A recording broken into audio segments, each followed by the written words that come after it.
Apple had its iPad event last week, but I noticed something that no one is talking about. Let's talk about it.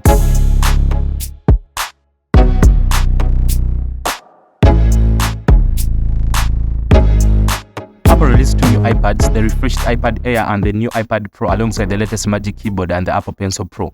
The iPad Air got a few upgrades like a faster M2 chip which now handles complex tasks that the older generation wouldn't. We've got a few new colors, a larger 13-inch model, and the selfie camera got moved. For the Apple Pencil Pro, it's just a luxury pencil with haptic feedback, a new squeeze sensor, and a bar roll support. But for the most interesting part of the event got to be the new iPad Pro. Apple is calling it the thinnest Apple product ever. The screen on the iPad Pro has been upgraded to OLED, calling it the world's most advanced display. Apple has stacked two OLED panels to give you the brightest screen you'll ever need to watch movies and play games on it. All of this is powered by the brand new M4 chip, which makes this iPad 50% faster than the old one.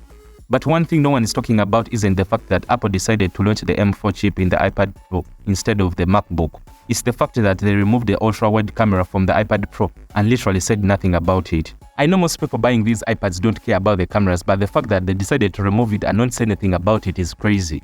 Apple tends to talk about the iPad Pro's camera in terms of AR experiences rather than anything to do with photography. Given the company made a big deal about how slim and light the new iPad Pro is, there is every chance it was removed to help make the camera bump less obvious. Still, given it's been around for the last few iPad Pro models, it's interesting that Apple would remove it and keep the wide camera. But Apple did upgrade the iPads with features that people have been requesting for. Both versions of the iPad Air come with 12-megapixel rear and front cameras, or you still get the center stage too, if you're into that. There is an option for nano texture for the iPad Pros which reduces glare, but it's only available if you spec bump all the way to 1TB of storage and above. Here's a side-by-side comparison. So here's a really good example of the new nano texture compared to the non-nano texture. You can see a lot of the reflections. The Magic Keyboard now has a larger trackpad for palm resting and Apple added functional row keys. The Magic Keyboard comes in two colorways, black and silver, which costs $299 for the 11-inch and $349 for the 13-inch. Let me know in the comments if you'd like to see the comparison between the new iPad Air and the iPad Pro, and don't forget to hit that subscribe button if you haven't already and leave a like on the video. Now for the pricing, the 11-inch iPad Air starts at $600 and $800 for the 13-inch.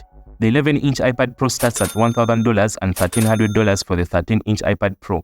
In my opinion, the best deal is buying the iPad Air, which is powerful enough and relatively cheap. But my favorite iPad will always be the iPad mini. Let me know in the comments if you'd like to see a video comparing the iPad mini to the new iPad Air. Don't forget to subscribe to the channel for more videos like this. Until next time.